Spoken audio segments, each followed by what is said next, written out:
소위 나라를 구해야겠다는 그 의지 이런 것들이 결국 강했기 때문에 설득을 못한 거 아닌가 그렇게 생각합니다.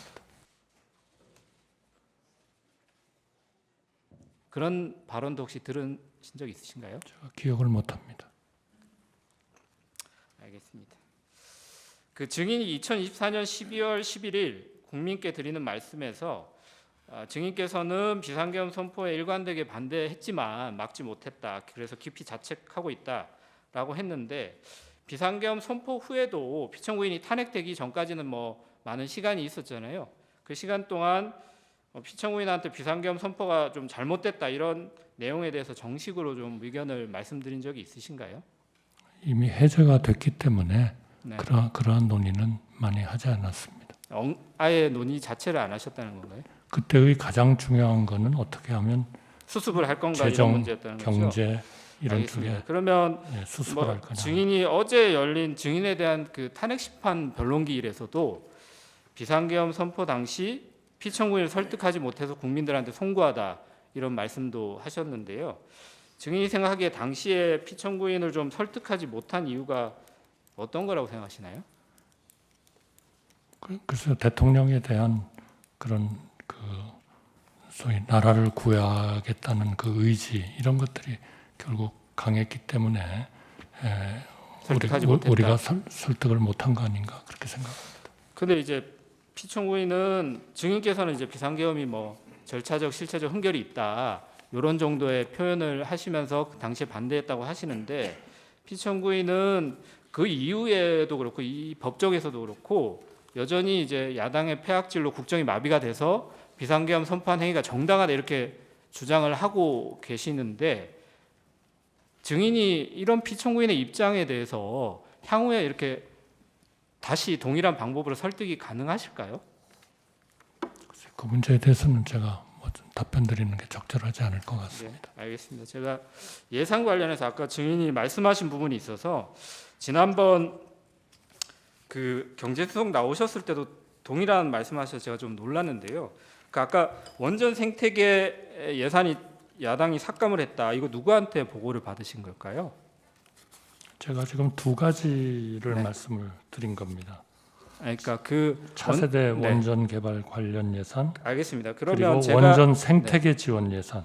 지난번에 그 산자부 장관이 국회 산자위에 2024년 12월 19일 출석해서 한 내용에 대해서 그 경제수석에도 말씀을 드렸는데 당시에 산자부 장관이 국회에 나와서 야당이 원전 생태계 지원 예산을 삭감하고 체코 원전 수출 지원 예산은 무려 90%를 깎아버렸다 이렇게 담화문에 12.12 담화문에 기재되어 있는데 산자부 장관이 이에 대해서 산업부의 원전 관련된 예산은 4,887억 그대로 있다.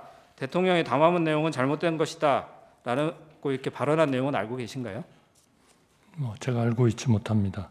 네, 이 부분은 좀 확인을 해주셔야 될 것 그러나 같고요. 요 부분은 네. 아니 그러니까 원전 확인을- 생태계 관련 예산이 제가 네. 그래서 아마 프로젝트가 여러 개가 있었을 텐데요. 그러니까 산자부 장관이 차세대- 한 발언에 대해서는 한번 차후에 한번 확인을 해보시면 네, 좋을 것 그렇게 같고요. 하겠습니다.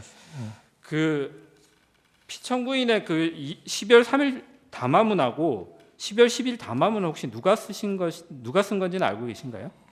그거는 모르겠습니다. 통상 이 메시지 비서관이 이 담화문을 쓰나요? 그거는 제가 알지 못합니다.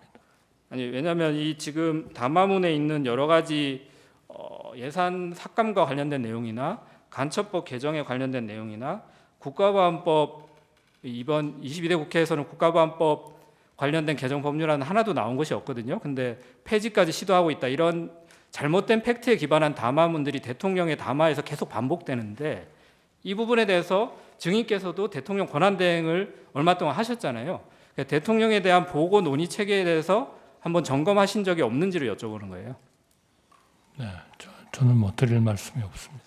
알겠습니다. 그러면 증인께서 노무현 정부 시절에도 국무총리를 하셨고 뭐 경제부총리도 하셨는데 그때는 야당이 지금과 달리 굉장히 협력적이었던 건가요?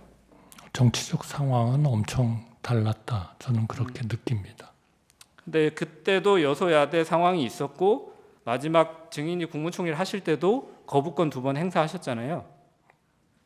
제가 그걸 지금은 기억을 기억 못 못하겠습니다. 하시나요? 근데 그때는 비상겸을 하지 않으셨는데 지금은 비상겸을 한 거에 대해서 따로 하실 말씀 있으실까요?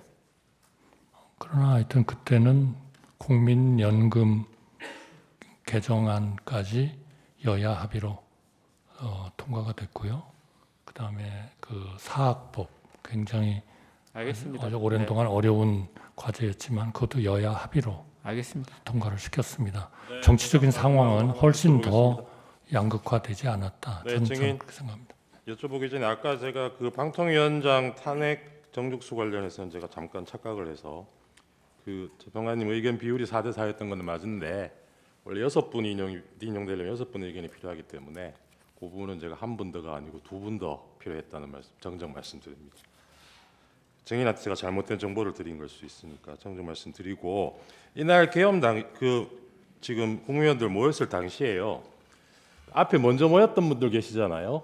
국무위원 중에는 6분이고 저 조태용 국정원장이 있었고 그분들 중에서는 마지막으로 연락받은 분이 증인 포함 3분인데 그 시간이 8시였습니다. 대통령실로 들어오라는 연락받은 시간이. 근데 나머지 분들 중에는 제일 먼저 연락받은 게 1시간 15분 뒤에요. 9시 15분. 그러니까 증인 8시에 전화 받고 8시 45분쯤 들어가셨다는 거잖아요.